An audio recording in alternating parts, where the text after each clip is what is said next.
Broadcasting live. It's America's longest running talk show on computers. It's Computer America, bringing you the biggest names in technology with guest interviews, new products, and your emails. Listen live at computeramerica.com on any device around the world. Email the show at live@computeramerica.com or find us on social media. Be sure to check out our website for contests, giveaways, show notes, live video stream, podcasts, and more. You're listening to Computer America.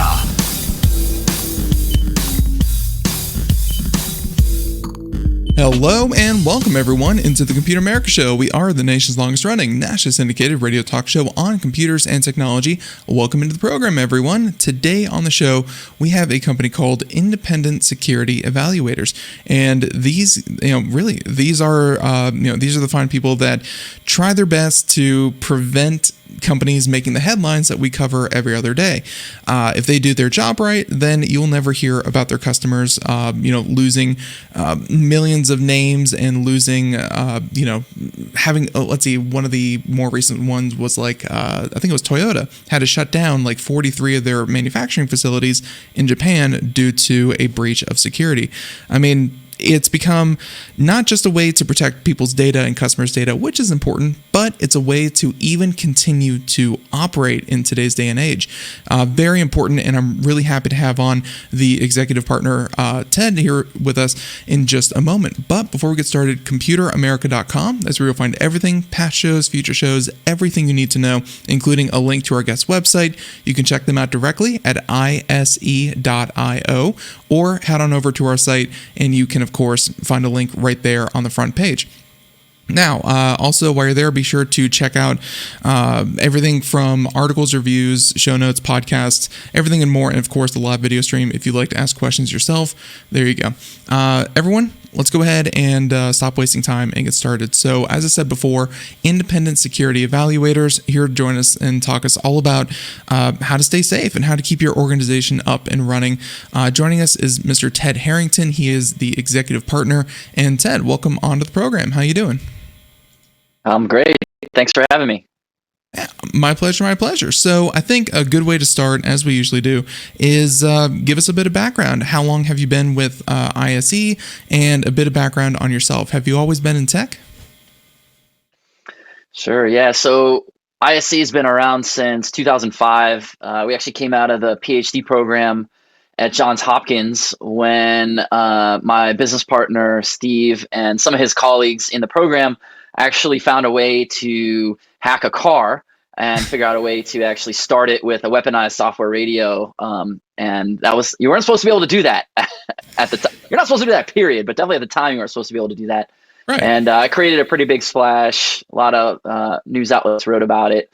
And that's what we've been doing ever since, is helping companies find their security vulnerabilities, figure out how they might get hacked so that they can fix it before the bad guys find it and exploit it. Very important. And by the way, that particular story, was that a Jeep by any chance? This was actually several years before the infamous GPAC that you're talking about.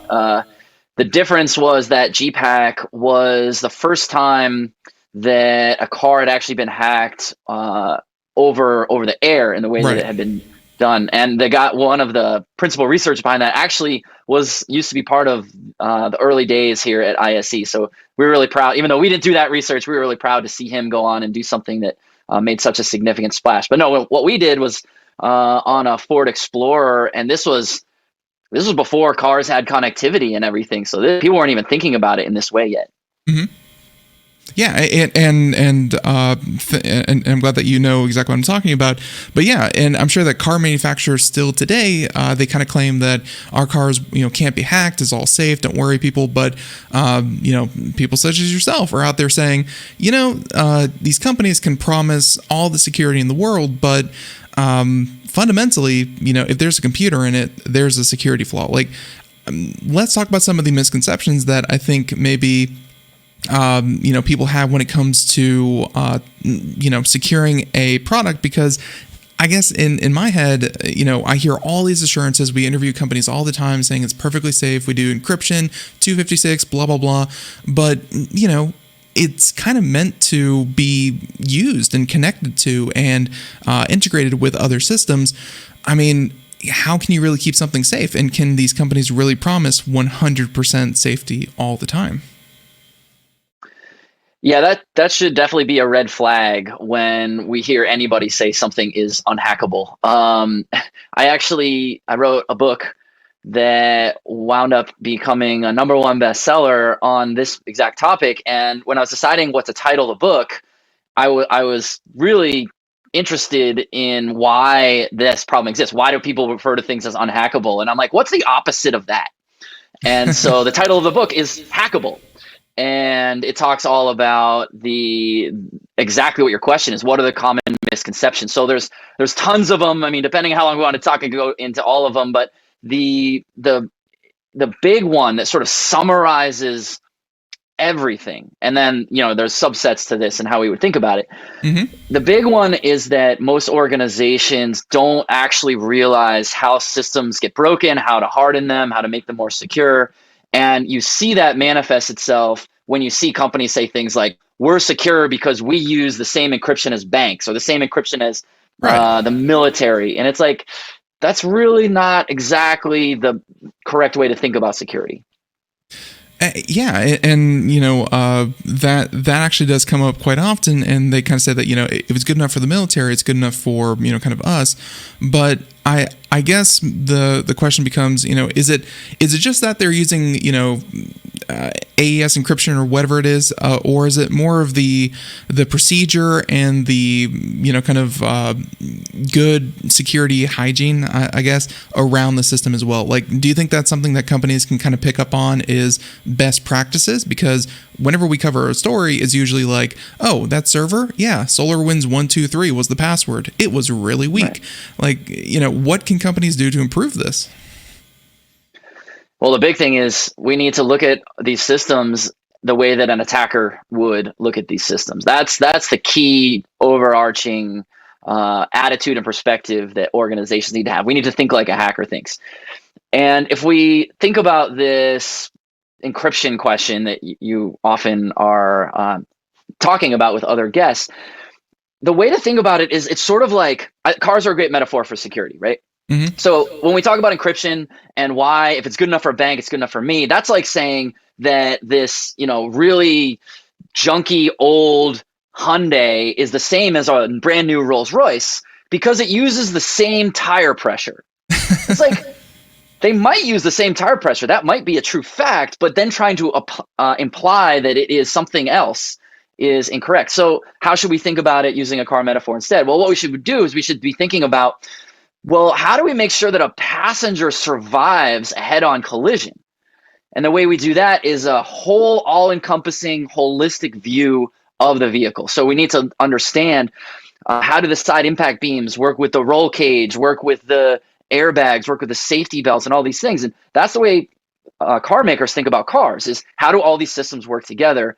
And that's the way that people building software and really any technology system need to think about holistically. How do all these things work together? Because as you said, you need to have access to it. It needs to have, many systems need to be accessible through the internet or some way to communicate with them. Mm-hmm. They need to communicate with other systems. That introduces possibilities for attack. We need to think about how would an attacker exploit that need for communication and integration. So I think a good way to continue the car metaphor and kind of branch off into the next question is that when people are designing cars and they're thinking about the safety features, airbags, seatbelts, so on and so forth, car designers can put all these safety features in, but then to really make it secure, you have to think about, you have to do the crash test. You have to hit it with an object from the outside, not just think about the safety on the inside or, think about that. So to actually put it into practice, when it comes to hackers though, that seems much harder, especially for a consulting firm like yourself. I'm sure that you have very trained and knowledgeable people, but let's start off with saying, how do you possibly get in the mind of a hacker when, hey, there are millions of them. There are hundreds of thousands or millions of people that are professionally looking for exploits, looking for something that was not set up correctly. in your mind, is there like a checklist, like, this is what the hackers do, or is that like a continuing education, constantly looking at Discord and stuff like that, trying to find the new ways? How do you get in the mind of a hacker, I guess, is my question. Well, it's like the way we deal with any people in any aspect of our lives. We start with, what are they motivated by? What do they want to achieve? Why do they want to achieve those things? So that's really the starting point. And that's where the first and maybe most important distinction happens, that almost everybody, when they talk about this idea of, hackers, which I'm putting in air quotes here, is they sort of miss that. And they think all hackers are the same thing. Well, first of all, that's not true, because there's good hackers and there's bad hackers. Mm-hmm. And then within the bad hackers, there's a whole bunch of different types based on their motivation. If you are to believe the way that the media would portray attackers, they talk about them almost like there's only two types. It's either they're there to make money, or they are there to disrupt other nations. Right. And those are both types of attackers, very different motivations, but there's additional motivations as well. Some people just want to achieve notoriety. Some people want to gain a competitive edge over their, competition. And so that's the first place we start, is we understand what's their motivation. And then it's a matter of what is the process? How does one go through actually finding vulnerabilities and determining whether they're exploitable? And actually, that's the whole basis of what our entire business is. So you're right, it is very difficult. It does take a lot of very specific knowledge and training to be able to do it. But that's why an entire profession like ours exists, because companies need that type of malicious mindset, but from someone who's going to be there on their team, their partner, as opposed to the bad guy who's going to exploit it.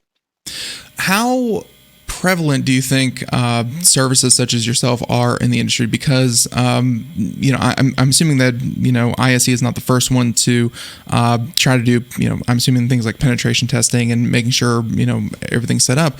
But then you have companies, to keep it recent, NVIDIA just confirmed yesterday that they have like a lot of their proprietary software had been stolen by hackers, and they did some funny things to hack them back. But NVIDIA, I'm sure they're very keen on keeping their software proprietary and in their own systems, and even that was exfiltrated. How common do you think security consultants are? And is this, the fact that we keep hearing about companies that this happens to, do you think we need more people like yourself, or do you think it's, maybe better software, better practices by everyday employees? Yeah. There's a really important observation and nuance that is the question within the question that you're asking, which is, what is the misconception that companies who hire services like ours, what are the misconceptions they have about what they are or are not getting? And that is a really, really, really important problem, because the fundamental question you're asking, which is, are there a lot of companies who do what we do in the way that we do it? And the answer is, there are other companies for sure. I have so much respect for companies that are similar to us. But the problem is that there's companies like us, and then there are companies that look like us. And the buyer can't really tell the difference. And this is a really important point, because, for example, you use the term penetration testing. If someone is to go and Google that term right now, they're going to come up with endless pages of results of companies who will deliver penetration testing. But what is penetration testing? What is often being sold as penetration testing today is little more than running a scanner. And that's what the majority of the results are going to be when someone looks for that type of service on their Google search. But that's not usually what most people need. What they need is that more holistic view, the really true ethical hackers, which is what companies like our company and our peers are doing. So that's a tremendous problem for companies who say, look, I know I need security testing. I know I need someone to help me find my vulnerabilities and improve them. So they go try to find it, but then the research they do leads them to the wrong solution. Right. That's one of the main reasons that I wrote the book, was because I saw so many of those well-intended but ineffectively executed efforts to try to secure systems. And it's not even the buyer's fault. It's the fault of the security community who's allowing these very different approaches to be called the same thing. Yeah, and obviously there's there's a lot that goes into it. Although I will say that the scanning part of it, aren't those some of the same tools that hackers will that's like step one for a hacker, isn't it? Like look for these very easy to access open doors. But I guess what you're saying is that step one isn't enough. Companies need to think about step 3, 4, 5, and 6, to protect themselves as well. Yep, that's spot on. You nailed it. And that is actually the problem because, yes, step one is running that scanner. It's actually step two. Step one is understand how the system works. And Right. any scan-oriented approach doesn't care how the system works. So you actually, when you're just doing a scanner, you skip step one, you go just to step two, and then you stop there. And that's a problem. That's not a problem if that's what you want to do, right? Mm-hmm. If you're saying, well, I have a low value, the things I have aren't worth that much. So I just want to check for the low hanging fruit, the obvious, easy things. And I want to stop there. If that's your intent, good. You've made an intentional decision what you're trying to do. But what winds up happening is that most companies are like, I've got this incredibly valuable intellectual property, or Mm-hmm. I have this competitive intelligence or some sort of competitive edge that I don't want anyone else to know about, or I've got money, right? That's some sort of financial access to money. So I need to actually really invest in making sure no one's going to pop this. And they don't realize when they skipped step one and stopped at step two and didn't do steps 3 through 10, they actually don't even realize that they hadn't gotten those. And that is the problem. And it's a pretty significant one. So it's really important that organizations who have something worth protecting and are investing time, effort, and money to try to protect it, it's Mm-hmm. important that they actually understand what they're getting. So you've been in this industry long enough that we've seen a fundamental shift in the past 10 years. You use terms like, if you have something worth protecting or low value, that's kind of changed in the past 3, 4, 5 years with more school districts being hacked. You have local government being hacked. You have healthcare, of course, famously being massively hacked. You have pipelines, energy plants, and water filtration plants. In your opinion, what is worth protecting nowadays? Because back in the day, you're right. It used to be credit card information, first and last name, social security numbers. Luckily, all of that's out there. So, we don't have to worry about that anymore. But everything else, for you and your customers and what you're seeing in the industry, what is worth protecting?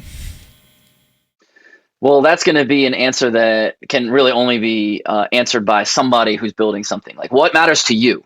Mm-hmm. So that's the first way to answer that. But maybe the easier way to answer that question is, what are some examples of things that are maybe not worth protecting? Okay, Sure. so let's say you build a website to list your family recipes, and it's like a blog about okay, yeah, who cares? Like, you probably don't need to protect that.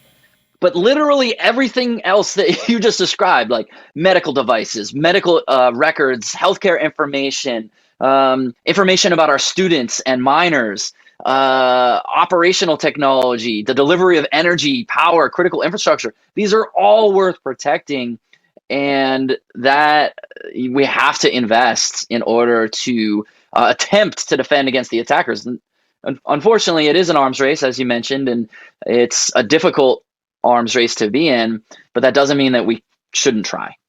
I get where you're coming from, and I think I agree. It's I guess I kind of confuse that with, what's worth protecting, and I should have said, more of what we do and everything I just described is being connected to the internet. And I guess I could also ask you this as a security-minded person: do you think companies, energy people, government, whatever it is, do you think organizations jump the gun, get it hooked up to the internet because, boy, that's convenient, you can continuously monitor it, you can access it from anywhere, but they jump the gun, get it connected, and then the security is an afterthought? Do you think that happens? Anytime there's innovation, that happens. So, for example, when the emergence of this idea of what's called Internet of Things, like, the ability to communicate with a device, once IoT sort of became a thing, there was this mad rush to connect connect everything. Mm-hmm. So that definitely happens, where it's, let's capture the business opportunity, let's capture the benefit, and then we'll think about security. People like us and our peers are, chasing after them, being like, okay, hold on a second, guys, we got to think about this. But there are also people at the other end of the bell curve too, right? Who even today are still hesitant to do things like adopt cloud solutions. You see in a lot of in government, in particular, there's a lot of scenarios where they're like, look, we haven't figured out how we're going to do this. We want to keep things off the internet. And so there are people who are, more cautious about things. So it's sort of both, but definitely whenever there's innovation of any type, there is a mad rush to bring Right. it to market and think about security later. Yeah, and that certainly has been a lot of people. I've seen a lot of security cameras. The most famous one that I kind of bring up, and maybe you recall it, assuming it wasn't just a fever dream, was a hotel that had their wine, kind of room set up to the internet, and some hackers were able to find it. They didn't set up any security on it, turned the humidity up to 100, turned the heat up as high as it could go, and spoiled hundreds of thousands of dollars worth of wine in this hotel's wine cooler. It was, like you said, hackers don't always want money. Sometimes they just want to have fun and destroy things. That's a motivation. Totally. I had not heard that story yet. My heart broke a little bit for all that wine that just got wasted. But This is like a but the decade idea ago. actually, Yeah. But it's a really fascinating story that you brought up, because a lot of people think about hacking as I am going to steal data. But the story that you just described is still hacking, but it's a completely different way to think about it, which is, well, what's the outcome that I want? And then those, in the case of those, whatever that group was who performed that attack, it could have been that they just wanted to just sort of be nefarious and like prove they could do it. Maybe they had some beef with that particular hotel facility. But whatever it was, they were able to actually achieve an outcome that didn't require stealing any data. And there's been similar stories in healthcare where there was some research published where it turns out that attackers could access the refrigeration system for where the medicine was kept. They could disable the alarm, because there's alarms that say like, hey, the thing's too hot or too cold, Right. because the medicine needs to be a very specific temperature range. They disable the alarm. They could elevate the temperature to spoil the medicine, bring it back down to the normal temperature, and then turn the alarms back on. And no one would ever have known that all this medicine was spoiled. And now doctors would have been administering spoiled medicine. So either it would have not helped people because it was spoiled, or it could have potentially hurt people. Yeah. And these are examples where no data is stolen. No money is stolen. It's actually using the way we rely on technology to interfere with our lives. And that is kind of the scary part, but it really emphasizes the need for security consultants and how to, again, mitigate all of this. So looking through my questions here, just make sure we have this. I guess we kind of covered why do applications get hacked. That's everything that we've been talking about. Let's do some of the basics instead of just scaring people and saying that, hey, you're going to get hacked unless you do this. What are some common things that companies can do to secure their applications? Because I'm just like anything, wash your hands and sneeze into your elbow and stuff like that. There are things you can do to not get sick. Are there things you can do to not get hacked? Sure.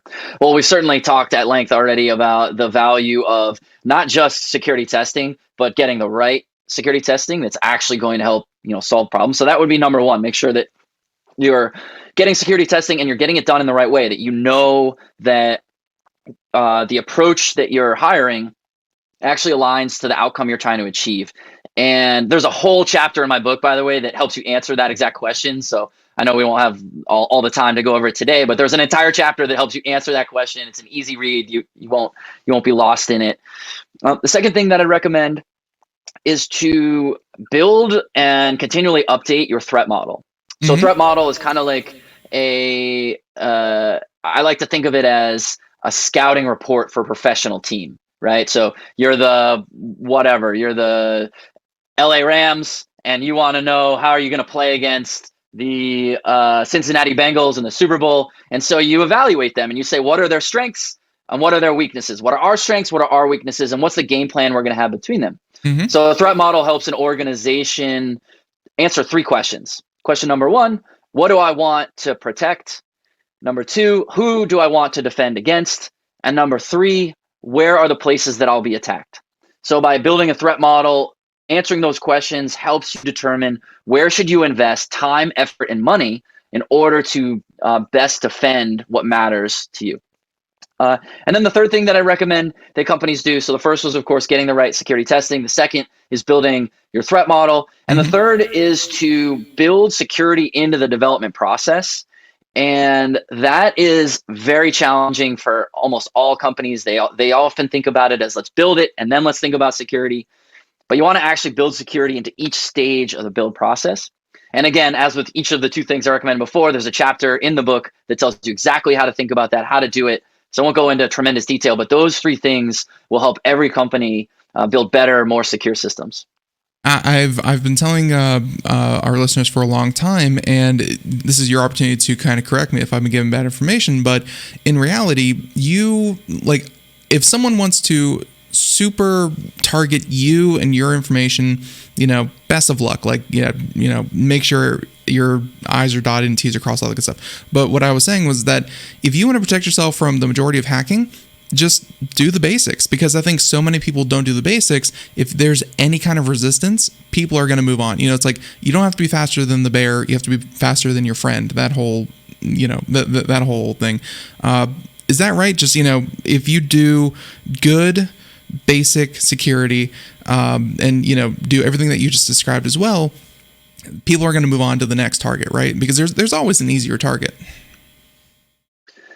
What that will do for sure is disincentivize attacks that are not targeted. So someone who's just, we can think of a car thief, right? Walking down the street and just trying every door handle until they find the one car that's unlocked and they steal that car. You're going to deter that thief. But the attacker who cares about your particular organization. So if you have a very high profile brand or some super valuable intellectual property or something that is maybe going to deliver some sort of competitive advantage in a marketplace or even geopolitically, there are going to be organizations who want to go after you specifically, and just doing the basics won't cut it.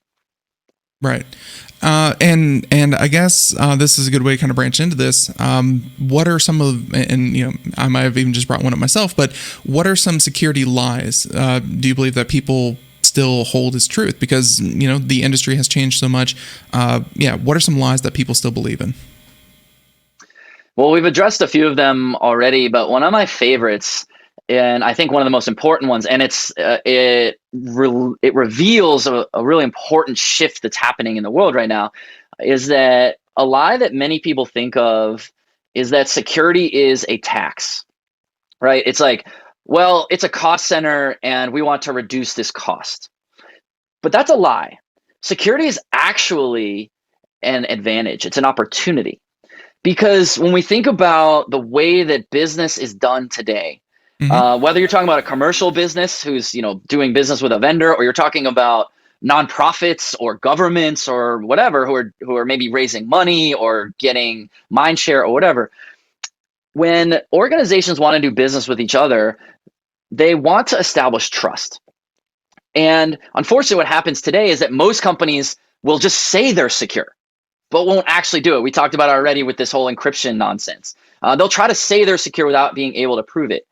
But companies who can actually secure their systems and prove it and can speak authentically and credibly and transparently about what they're doing, what that does is that builds trust. And when you build trust and you can say, look, we're more secure than the competition, that makes the buyer really much more comfortable. It makes the sale happen faster. So for anyone listening who's, say, building some sort of software solution and you want to sell a subscription to it or a license to it to a Fortune 500, they are absolutely going to make you go through this security process.